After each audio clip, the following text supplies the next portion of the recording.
The following is a presentation of the Belly Up Sports Media Network.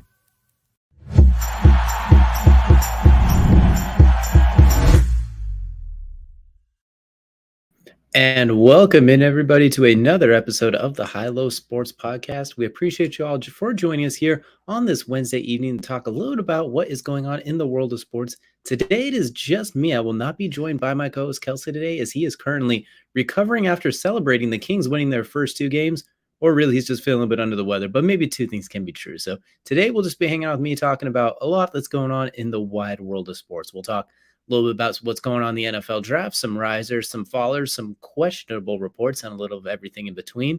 We'll talk a little bit about the NBA, aforementioned NBA playoffs, teams that should be concerned, teams that should be ecstatic, and some things that aren't quite what they seem.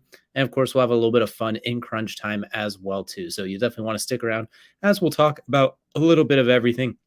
And feel free to jump in the comment section below if you have any qualms, concerns, trepidations, or anything that I might be missing out on as well too. So once again, glad to have you all join us here. And you know what, we're going to go and jump right on into the tip-off. The tip-off, of course, brought to you by SeatGeek. Use code BellyUpSports for $20 off your first order with SeatGeek. We talked about all those games. You got playoff games going on right now. I was lucky enough to catch the Cavs playoff game yesterday.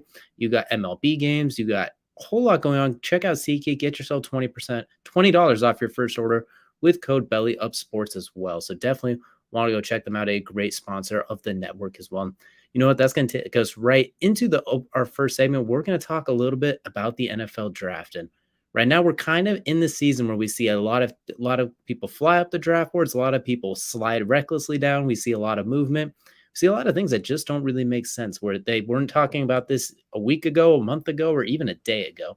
And people start climbing all over the place. But we'll start right at the very top. And it looks like our number one pick is all but set in stone, as Bryce Young recently canceling all of his future meetings with teams as well, because it sounds like he might be going number one to Carolina. It sounds like after all the speculation with it being CJ Stroud or potentially Anthony Richardson, looks like they've rounded it back out to it's going to be Bryce Young taking the number one spot. And both, I guess this one I can speak for both myself and Kelsey for. We both agree with this decision wholeheartedly, seeing as how we both think he's the best quarterback in the draft. The last 2 years, he's been arguably the best quarterback in the country. His entire skill set transfer is great. The size thing, if you can get that one little bugaboo out of your head, you will look at that and be like, all right, this is that guy. He possesses everything you want at the next level. Accuracy, arm strength, mobility in the pocket, mobility out of the pocket, creativity, and very, very calm under all chaotic situations. And if we know anything about the NFL, trying to play quarterback in the NFL, there will be chaos. It is all but guaranteed. And the way Bryce Young handles that is second to none, especially coming out in this class as well. And I think if he clocked in at 6'1", 215 pounds, this isn't even a question. We'd have known this 4 weeks ago. We'd be talking about who's going number two. But better late than never, as we're looking at about 8 days from the draft at the time. It looks like he's locked in to go number one, which opens up Pandora's box the rest of the way. As now the draft officially starts at number two at the Houston Texans, who, since probably that day that they beat the Colts, ended up with pick number two to end the regular season, it's been CJ Stroud or Bryce Young. It's felt like has been which one of them is it going to be?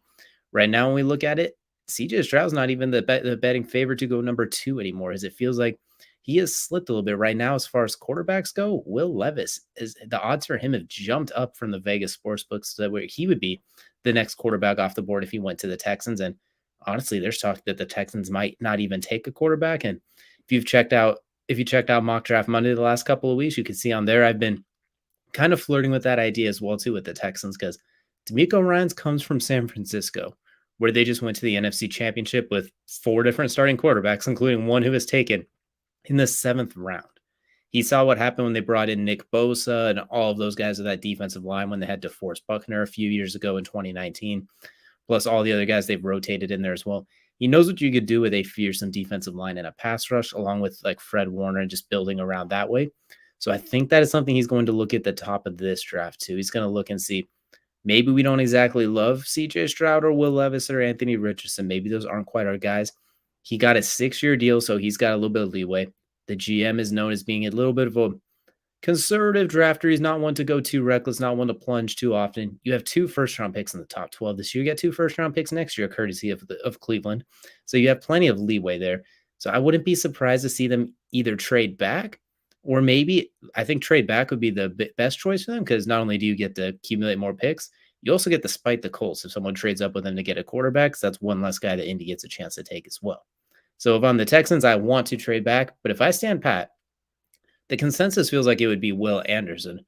But up until about a few days ago as well, he seems to be one that's falling as well, which I get it, but I don't like it. A lot of hype has been brought into Tyree Wilson, understandably so, deservingly so. 6'6", 280 pounds, 86-inch wingspan, greater than John Jones, similar to Giannis Antetokounmpo. Freakish arm length, flies around the edge.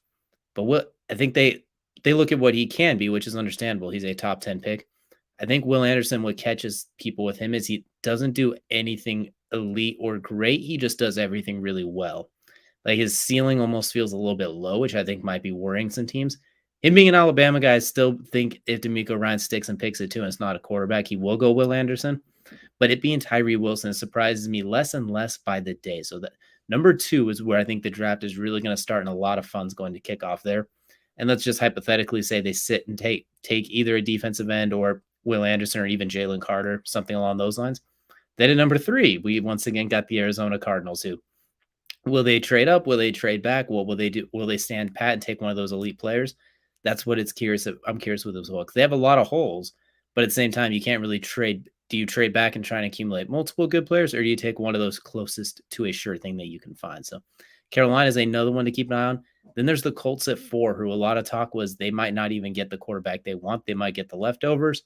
Now, with how things seem to be shaking out, they might have a choice between the 3 quarterbacks besides Bryce Young. So that's one to look out for. They might not have to trade up. They might have to trade up. So that is one thing I'm keeping a close eye on as well. But I want to circle back a little bit because we talked about CJ Stroud. He's kind of getting plowed right now with the way this draft process is working. He's pretty much hasn't done anything, nothing wrong, nothing right since his pro day. He hasn't said a word. Everything's been good, but out of nowhere, you see a lot of random negative. We see it every year too. Just a bunch of random things come out that seem to be affecting draft stock. Brady Quinn was saying that he was quote unquote hard to work with. There's rumors he's hard to coach, that things that come out of left field. And I kind of feel bad for him in that regard because it happens every year for no reason. But at the same time, it might work out for him because you look at him, I don't know if Houston was really ever on the table with him and Watson having the same agent and the whole Texan connection that I'm not saying there's anything there, but something to keep an eye on. Whereas I think if Stroud can go down to, like, if he gets taken at 4 to Indy or even 7 to the Raiders, something like that, I think those are great situations for him.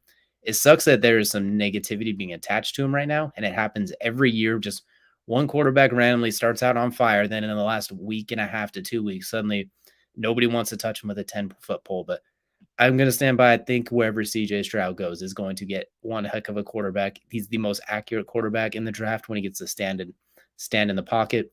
He showed the ability to move. His ball placement is next level. He has a lot of Drew Brees caliber skills, just a little bit more mobile and takes a little bit of time to develop as far as his movement. So curious to see what happens there. Now looking at the defensive end spot, I mentioned it earlier, Will Anderson and Tyree Wilson. The consensus felt like it was Will Anderson until recently as well. I think Phil Simms kind of kicked this one off as well with the putting Tyree Wilson ahead of Will Anderson and actually having Will Anderson all the way down as his 5th best player as well, which I'm going to disagree vehemently with that. I can see the case for Tyree Wilson being 1. I disagree, but there's a case there. But trying to say Will Anderson's not a top 5 player in the draft feels a little shaky. I understand that you kind of are looking for traits and things that would translate to the next level, but at the same time, let's not forget now Will Anderson did lead the league in lead college football in pressures multiple years as well. Has a ridiculous amount of sacks. He's a very productive player, which I don't think should be overlooked. So as we move forward into the draft process, definitely something to keep an eye out for, those who are going to rise and fall. And I am really, really curious to see who ends up being the surprise. I know Kelsey in our last one, he talked about possibly seeing Jalen Carter slip out of the top 10. And after he didn't meet with anyone outside the top 10, if that does happen, if some of those assurances were made and then they get pulled back on, it could be a quick fun night for him in Kansas City, or it could be a rough, long night. So that's another one we're keeping an eye on as well. Go ahead and let me know in the comments or check in on any of our socials as well too. How do you think the top of the draft shakes out? Do you think it stays status quo like we thought and a lot of this is smoke, or do you think there's a little bit of fire and we're about to see a lot of things shaking up? But definitely looking forward to that. And of course, don't forget, every Monday, check it out on our YouTube page. We have Mock Draft Monday, where I run through the latest rumors and things to see what we think might happen at the NFL draft. And I put together a fun first round mock draft for us as well. So definitely keep an eye out for that as well. But that is going to do it here for the tip off. And that is going to take us into the main event. The main event, of course, brought to you by our friends over at Manscaped. Use code HILOSports. Get yourself 20% off at checkout as well. Once again, code HILOSports. And now that's going to take us into the NBA playoffs. And round one is well underway. Many series already 2 games in a piece. Some of them just won it, but the second game going on as we speak as well. And I'm going to start with the one that I jokingly say is the reason that Kelsey is not here, but we're talking about the Kings taking on the Warriors because this is the hot button topic right now. Earlier today, Draymond Green getting suspended for stepping on Domantas Sabonis at the very end of the last game after Sabonis held onto his leg and Draymond with an emphatic stomp right on his chest. And right now it has Sabonis as questionable for the next game with a chest contusion as well. So we're going to start by saying Sabonis kind of with a Weenie Hut Jr. move, holding onto his leg like that. That was very unnecessary. That I know it's Draymond. I know it's that sort of thing too, but that was a little bit unnecessary. He was asking for something with that. But once again, in typical Draymond Green fashion, has to throw a little bit of a temper tantrum, has to stomp down like he's trying to put out a cigarette butt with excessive force. And that's 7 inches north or 7 inches south. That's a guaranteed suspension. No one's arguing with it at that point. But considering it was in the chest, I saw a lot of people were saying it shouldn't be a suspension, just a flagrant. But if you have a history like he does and you are stomping on a player that's flat on the ground, you're going to get suspended. It sucks that it sees it happen, especially in the playoffs. But your team is down in game 2 after dropping game 1. You have to have a little bit of mental composure. We can go back to the NBA Finals in 2016. This has kind of turned into his calling card, and it's starting to hurt the Warriors a little bit. So I think this was kind of the I don't want to say this punches the ticket out of Golden State, but if they lose this series, especially they lose it in 5, and they lose this game 3 because he's gone, I would not be surprised to see if they let Draymond Green walk in this offseason, because at this point, the juice almost doesn't feel to be as worth the squeeze as it used to be. So I would just want to get that way. I don't like the suspension, but I get it. I'm not going to argue it too much. I hate it because if someone's going to get suspended in the playoffs, I usually expect it to be a full-fledged brawl, or you don't want to see anyone miss a game, but that's the way the cookie crumbles. And when you throw a temper tantrum and have the mental composure of a child, that will sometimes come back to bite you in that case. So that being said, though, Draymond being suspended or not, the Kings are still up 2-0 over the defending champions. De'Aaron Fox continues to show why he led the NBA in fourth quarter scoring, dropping 38 in game 1 and having a fantastic game 2. Malik Monk coming out of nowhere off the bench and is now averaging 20 points plus a game. Sabonis, as we mentioned, not having his best series, but still giving you 20 and 10 in a given moment. Keegan Murray, who has the record for most 3-point shots as a rookie in his rookie season, he's very limited playing time because the shot hasn't got in, and they are still doing this to the Warriors. So as Kelsey and I kind of talked about in our leading into this one, the Kings are not to be underestimated. Just because it took them nearly 2 decades to get back into the playoffs doesn't mean that they should be just written off against the Warriors, because these are not the same Warriors as even last year. And these Kings are not the same Kings that some people watching the show probably weren't even alive the last time that they made the playoffs. So watch the Kings possibly pull this off in 5. And honestly, whoever sees them in the next round, I think they're going to be a little concerned, especially because since the playoffs started, they learned how to play defense too in these 2 games. Will that hold up going through we'll have to see. But their biggest knock in the regular season was arguably the greatest statistic offense of all time, like high nerdy analytics stats. But they didn't play the greatest defense, which was kind of funny considering Mike Brown's a defensive coach. But we see right now the defense is starting to click, starting to lock in. So with the Kings, if they get by Golden State, especially if they do it in 5, look out for this team to possibly cause some problems to some of the quote-unquote proverbial favorites as well, because they are a very, very interesting matchup in the way that they can sprint and push the pace, unlike really just about anybody else in the West. The very few teams are going to be able to match their pace when they get running like that. And in the half court, they are no slouches either. De'Aaron Fox finds his way into the paint, very similar to like a young prime Tony Parker used to do.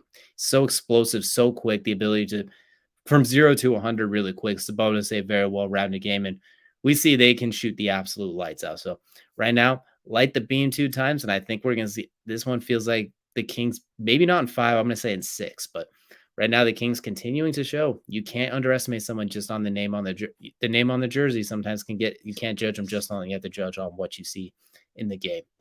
It's now going to take us now to a few other games that I'm going to call them the slugfest games. These are the ones where they've been back and forth, nip and tuck. In some cases, very, very physical as well. We'll start with that one. I'm going with the Cavs and the Knicks. We're going to start with this game. The best way to summarize this series so far is a slugfest. Game one, the Knicks came out, they proverbially punched the Cavs right in the face, and the Cavs did not answer back, minus Donovan Mitchell. They basically said, all right, Mitchell, you always have explosive game ones. We'll let you get yours. But everyone else got physically battered, and Jared Allen and Evan Mobley were taken out of the game basically by Julius Randle and Mitchell Robinson. Darius Garland was very passive, was having trouble finding his spot. And Jalen Brunson did what Jalen Brunson does. Basically, the Knicks beat up the Cavs in game one. Then in game two, we saw the exact opposite. The Cavs came in and held them to 60 points in a half. 40 points in a half. At the halfway mark, it was like 59-39. That Darius Garland was playing like prime. He was playing outstanding prime defense. He was all over Jalen Brunson. Mobley and Allen were making life hell for Julius Randle. Mitchell Robinson was in foul trouble, so he wasn't able to hold down the paint nearly as much. And on the perimeter, Donovan Mitchell with steals like that. This game has basically been whoever is the more physical and whoever comes out swinging harder is the one that seems to win this one. This is a football game on a basketball court. And as it heads back to New York, I'm really curious to see if the Cavs are going to be able to translate that on the road as well. And are they able to bounce back after a big win and keep it going? Especially that's going to be a very hostile crowd there in New York as well, too. There's a lot to complain about living out there. So they will bring it all to Madison Square Garden. So I'm very curious to see how the Cavs handle that. And how did the Knicks handle it too?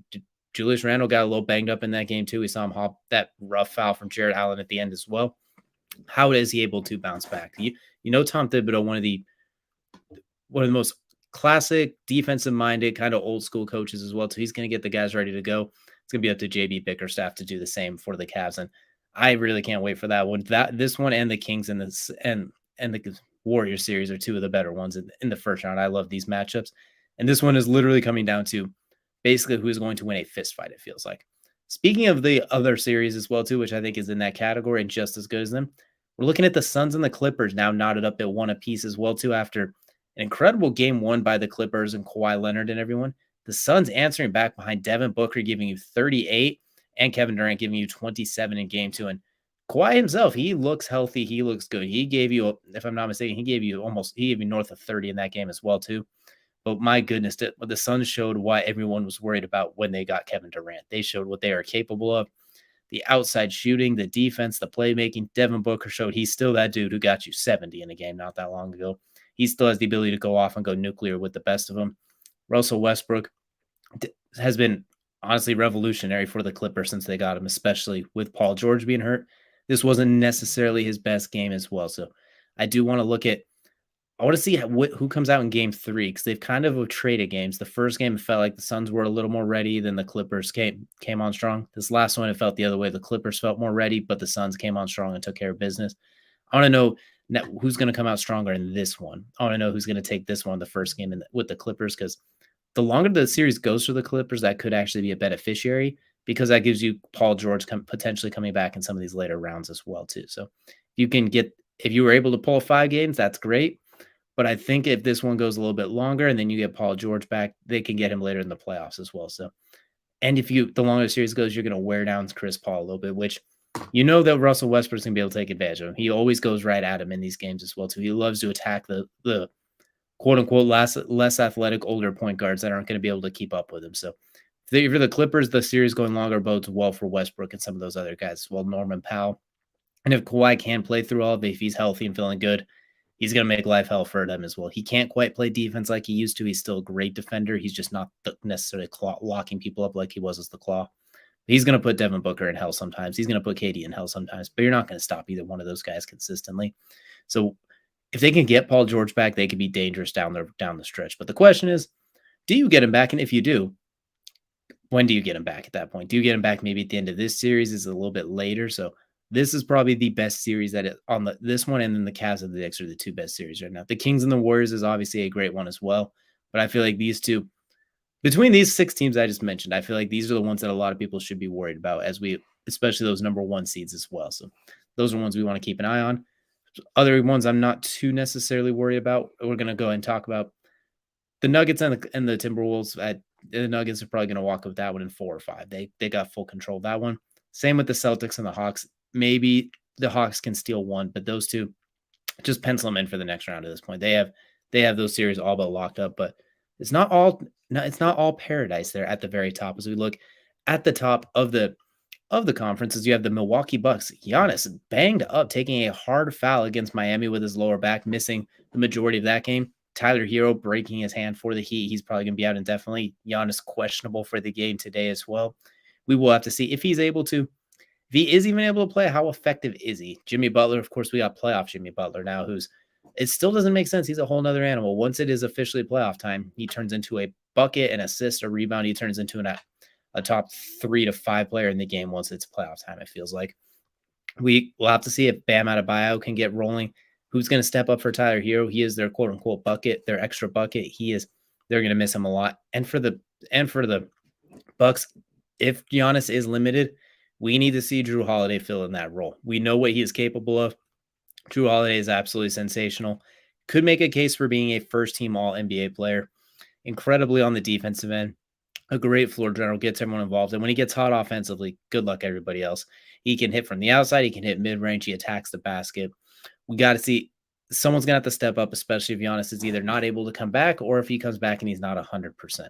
So I'm really curious. I need to see him. I need to see Brook Lopez step up. And they have they were the number 1 seed for a reason. And they're going to have to play like it. And Miami is a very weird matchup for them. I know they did sweep them a couple of years ago in the playoffs, but they also did lose to Miami the year before that in the playoffs as well. So it's a very weird matchup when you throw in Bam Adebayo and Eric Spoelstra coaching, who's one of the better coaches in the game still. So keep an eye on the Bucks. Hopefully we'll see if they can bounce back, but potentially danger in paradise. And, if we go to the Western Conference, the same story, different chapter when it comes to the Grizzlies and the Lakers. The Lakers were a lot of teams, everybody's sleeper pick, quote unquote, to upset. Me and Kelsey both said that they would take out the Grizzlies in 6.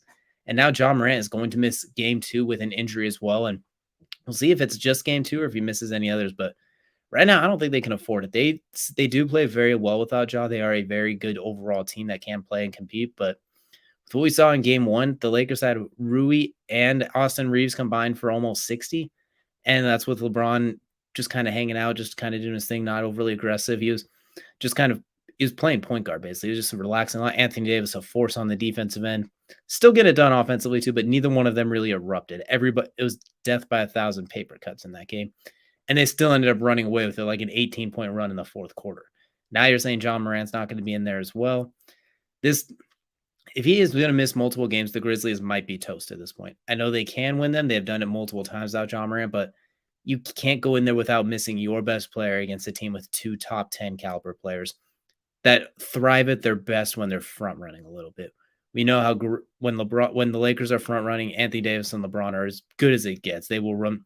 Good luck dealing with them when they're in that type of position, which they will be in this game, especially if they get out to a hot start. So, Dylan Brooks, you've had a lot going on this year. A lot of back and forth is what we're going to call it. Desmond Bane, Jaren Jackson. This is the game for them to step up. You don't have Steven Adams, no John Morant. Taylor Jenkins is a very good coach. We're going to see what he has mustered up in this game, but if I'm LeBron and the Lakers, this game, you got to come out pedal to the metal. You got to go full. You got to try and jump out to a 15-2 lead out of the gate. You can't leave any leeway. You can't let the Grizzlies get going. You can't take this one lightly. Like, you have to treat this one like you need to play this one like you did before you got that first title of Miami. You got to treat it like you did some of those other playoff games where it was full board the entire time as well. This is a key game before if you go up 2-0 going back to LA, the Lakers could walk away with a sweep or a gentleman's 5-game sweep. That's a opportunity they can't risk missing out on. Then for the 76ers and the Nets, well, not a whole lot to say here. The Nets have made it competitive. Mikal Bridges has been awesome, but the Sixers are just going to always they've just found ways on top, especially in game 1. They went on a ridiculous run at the end of it. Joel Embiid, they don't really have an answer for, and defensively, they're forcing the Nets to shoot on the outside. Nobody in the middle can hang. Nick Claxton's a great hustle rebounder. They got some good players, but Joel Embiid's making life hell for them in the paint. So they're forced to shoot mid-range and outside. And they do have shooters, but the way James Harden is able to play point guard and actually distribute the ball, even when game 1, he's on fire. He's hitting all of his 3-point shots. Game 2, he can't hit the backboard, it feels like, but he still is able to get you 10 assists and play defense. Meanwhile, Joel Embiid's locking down in the middle. They got shooters on the outside. 76ers and the Celtics, they both combined will probably have one loss in those series as well. Maybe one of them goes 5, but it feels like we got a couple of sweeps going there. So those two teams should be very, very well rested if they are to meet up in the next round, depending on how the other ones shake out. We definitely have to keep an eye out there. As we did mention, there is a little bit of trouble at the top as well. So we definitely Want to keep an eye on what is going on at the top and see. We'll see if they can pull it off. But that's gonna do it for our shortened main event today. As right now we're keeping things quick and easy, and we're cruising right through. But that's gonna take us into crunch time. Brought to you by Outlier. Use outlier.bet/high low sports. Get yourself a free 7-day trial. Go ahead and bet smarter, not harder. Get yourself a free trial. See if you can put together some different odds. Check out betting lines. See what you can do to see if you can win yourself a little bit of money. But that's going to take us now into crunch time. And for crunch time, we're going to start in the octagon where I'm going to look at Max Holloway once again coming off an outstanding main event win over Tom Arnold. A very, very, very good. Sorry, Arnold Allen, excuse me, wrong. But a very, very competitive main event fight where it did see Max Holloway kind of run away within a couple of rounds as well. Once again, proving the second best 145 pounder, destroying all the contenders, basically is beating everybody except Alexander Volkanovski, who's the champion. If I'm Max Holloway, it might be time to go up to 155. I know 45 is kind of the perfect weight. It's a big cut for him, but not an egregious one. But at 145, he's probably not going to get a shot at Volkanovski anytime soon, having dropped 3 fights to him already, 2 of them very razor close. He did mention it sounds like him and the Korean Zombie, Chan Sung Jung, might be angling for a fight next. He did say that's the one guy he hasn't got a chance to fight yet, which would be an absolute barn burner between those two. My goodness, you have a Zombie and Holloway, who's the king, one of the kings of output, has the most significant strikes of all time by a large margin. That'll be one heck of a fight as well. But after that, I want to see him go up to 55, maybe take a little bit of time to kind of fill out a little bit, maybe put on a little bit of healthy muscle weight, just kind of fill out his massive frame at 45. Because I think at 55, fully hydrated, fully comfortable, just getting a chance to fill into his body, he will be an absolute. He's going to put a lot of people in hell. I know he's lost twice to Dustin Poirier at 155, or once at 45, once at 55, but he's going to put a lot of guys in hell at that weight class. Just like Alex Pereira going up to light heavyweight after the loss to Israel Adesanya, he's going to put a lot of people in hell too. Just once he's fully healthy and not fully drained from the weight cut, he's able to come in healthy, focus more time on training, less time on draining his body, sucking out his kidneys, and doing a lot less damage to his brain and his organs as well. So I like the idea of Max going up to 155 and just work on a little bit, get his takedown defense a little bit sharper. He's going to put a lot of he's going to be such a problem at 155 if he chooses to. I really hope he does it after. If he doesn't do it for the Chan Sung Jung fight, if he does it afterwards, that's what I'm hoping for. Because I think he can be a champ at 155 as well. He's a little bit better build, I think, to deal with a lot of those guys. I know Volkanovski just fought for the 155 belt against Makhachev, but I do think the way Max is, his build, his fight style, he's gonna line up a little bit better against some of those guys. So Maxie, baby, it's time. Take your fight against the Korean Zombie. Have a few more cupcakes, fill out, head up to 155, where I think you will be an absolute force of nature. And the last thing we're going to talk about today is it is baseball season, so we will talk a little bit about baseball. We're going to talk about the MLB jerseys. It is, and I of course picked this one in the one show that Kelsey was able to join me because he is the jersey expert here, so it was my job to throw this one in there. There's been a lot of talk about the different jerseys that have come out, the City Connect, some of the alternate ones as well. I want to get an idea from some of you. I'll comment on some of our socials, our YouTube page, anywhere else, what you think some of the best ones are. Some of them that stand out to me. I love the San Diego City Connect uniforms. I love the color scheme on those. They're very, very vibrant. I like the Rocky City Connect. I like the mountain line across the top. There's the mountain range it looks absolutely wonderful. The Giants orange alternates. I'm a sucker for orange. I know they're kind of similar. They're very similar to the Orioles. Kind of simple, but I'm a sucker for the orange. I love how bright it is as well. And there's the Diamondback City Connects as well, which I don't know how I feel about. I need you all to kind of tell me the answer on that. Are they cream? Are they white? Do they look like puke? Does it look manila? What are your thoughts on those ones? Because I look at the Diamondback City Connects, and this one's for our boy Jared over at the corner booth as well. I want to like them, but at the same time, there's something about them that I just can't quite get a grasp around. But those are just, let us know what you think about some of these MLB jerseys too, and were there any of them that you would consider getting for yourself? But that's going to do it today for our condensed version of the High Low Sports Podcast. We do appreciate you all joining me here to talk a little bit of sports as well. Hopefully, we'll see you guys again next week. It was a pleasure to get to hang out and talk a little bit of sports with some of you all. Don't forget, on Mondays, we will have Mock Draft Monday, the last one leading in to the NFL Draft, which is a week from tomorrow. Who could have thought? 8 days away. And, of course, you will be able to catch Kelsey and I doing our combined mock draft next Wednesday as well, leading into our first round stream as well. And keep an eye out for our NFL prospect big boards that will be coming out soon. And not to mention, we got a lot more MLB basketball, a whole lot more to talk about here coming up in the oncoming days as well, too. But we do appreciate y'all joining me for this evening episode of the High Low Sports Podcast, and we'll see you all again next week.